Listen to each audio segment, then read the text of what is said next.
what is communion? Well, put simply, it is the Lord's Supper that consists of bread and wine. In the Christian church, this rite is regarded as a sacrament. So let's examine the history of communion and its relevance in our lives today.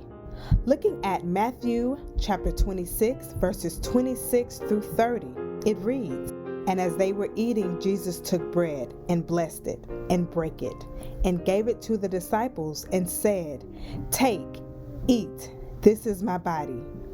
And he took the cup and gave thanks and gave it to them, saying, 'Drink ye all of it, for this is my blood of the New Testament, which is shed for many for the remissions of sins. But I say unto you, I will not drink henceforth of this fruit of the vine, until that day when I drink it new with you in my Father's kingdom.' And when they had sang a hymn, they went out into the Mount of Olives." In this passage, Jesus and his disciples are sharing a Passover meal, which is full of symbolic meaning.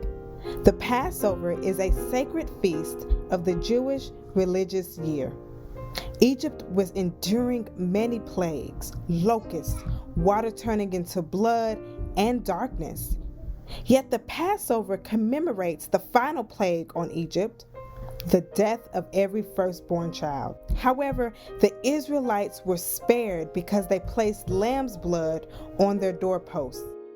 In Exodus, it reads, "For the Lord will pass through to strike the Egyptians, and when he sees the blood on the lintel and on the two doorposts, the Lord will pass over the door and will not allow the destroyer to enter your houses to strike you. You shall observe this rite as a statute for you and for your sons forever." So as Jesus is conducting this Passover meal, the bread is symbolic to his own body, which will endure suffering, scourging, and crucifixion. And the wine symbolizes his blood, which serves as a source of healing, forgiveness, and salvation. Basically, Jesus is setting the stage for the promised new covenant. Let's examine Paul and his letter to the Corinthians. In 1 Corinthians chapter 11, verses 26 through 28, he discusses the sanctity and importance of Holy Communion. It reads, "For as often as ye eat this bread and drink this cup, ye do show the Lord's death till he come. Wherefore whosoever shall eat this bread and drink this cup of the Lord unworthily shall be guilty of the body and blood of the Lord.